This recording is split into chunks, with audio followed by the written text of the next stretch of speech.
All right, let's talk post 301 through, shall we? Post 301 is not complicated, but it's very easy to overthink. So here's how I want you to approach it. Everything comes back to who you represent and who you owe your fiduciary duties to. If you stay grounded right there, the rest falls right into place. So let's start by looking at the big picture. As a broker in North Carolina, your job is simple in theory. Protect the consumer. That's it. Know how you do. Now, how you do that depends on one critical question. Is this person your client or are they a customer? Because those two are dramatically different. If they're your client, you owe full fiduciary. That means you owe everything.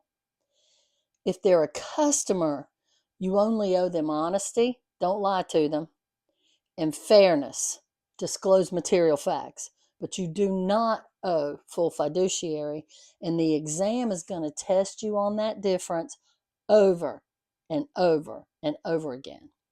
So let's think about agency, because this is where a lot of the test points come from. You've got several types of agency that you need to recognize instantly. Seller agency, the listing agent and sub-agency. Buyer agency, dual agency, and let's not forget designated dual agency. But don't memorize them in isolation. Understand them. And ask yourself this: who is being represented here? The seller agent is the listing agent, and he represents the seller. Remember, the listing agent is a sub-agent of the seller. Now, the test, if it's a buyer's agent, will clearly call him a buyer's agent. Remember, a buyer's agent represents the buyer. And then it gets really interesting because dual agency means one brokerage company represents both sides in one transaction. And when that happens, your fiduciary duties get really complicated. And so in your written agreement, they'll be limited. You cannot fully advocate for two people on opposite sides of the same issue. And that's why dual agency requires informed consent. So if you don't have informed understanding to do it and permission to do it, then you shouldn't be doing it. Because if you do it without informed consent, it's undisclosed dual agency, and that is always illegal. Let's take it one step further. Designated dual agency separates those fiduciary duties to two different brokers in the firm. One represents the buyer, one represents the seller, while the brokerage company remains a dual agent. The two designated brokers are seen as exclusive to the client, and this distinction shows up on the exam. Now let's pause for a second and talk about something students consistently confuse. And that's working with real estate agents' disclosure form, the requirements. And this is a favorite test topic. So let's keep it simple.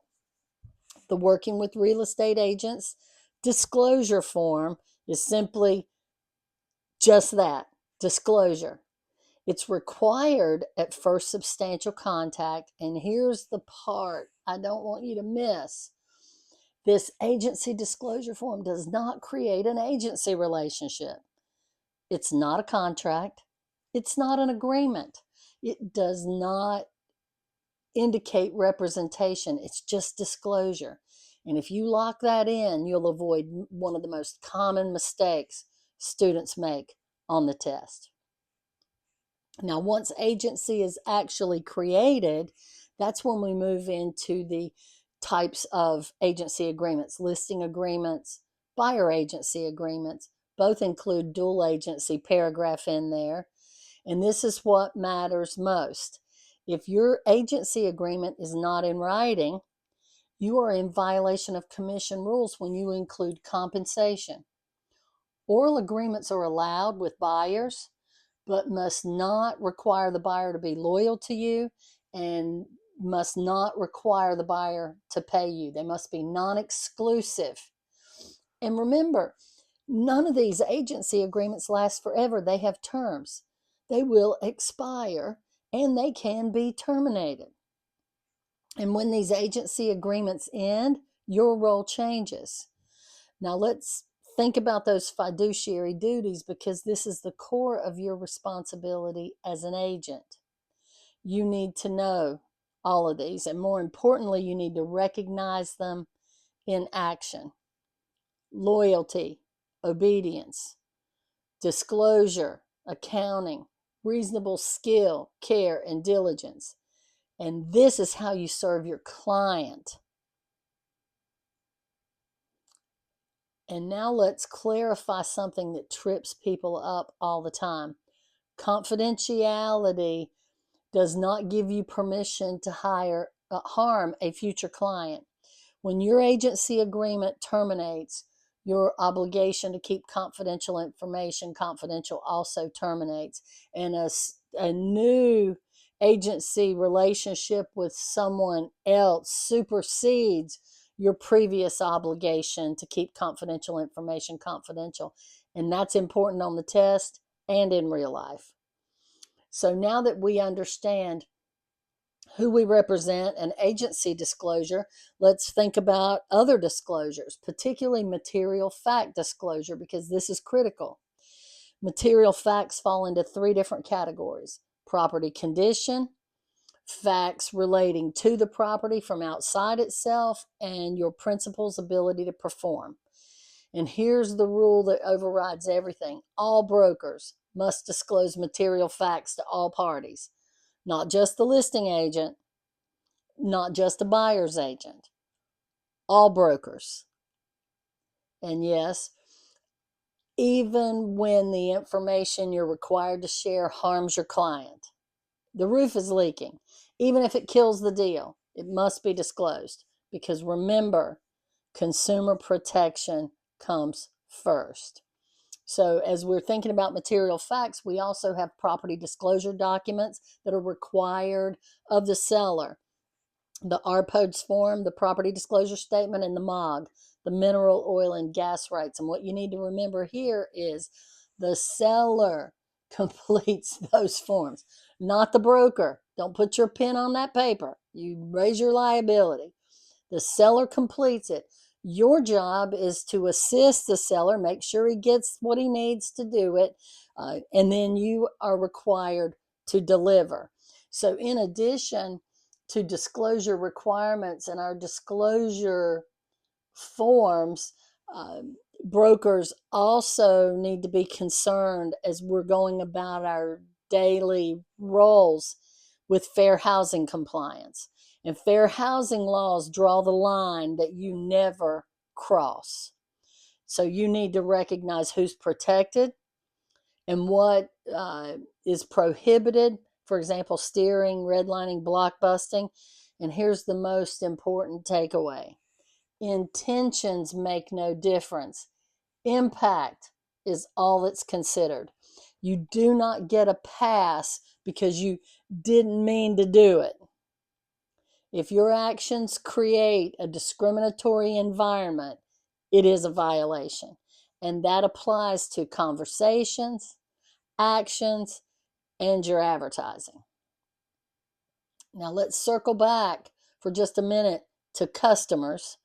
Remember, even when somebody's not your client, you still have some responsibilities. You must be honest, you must deal with them fairly, and disclose all material facts, so that don't fall into the trap of thinking no agency relationship means no responsibility.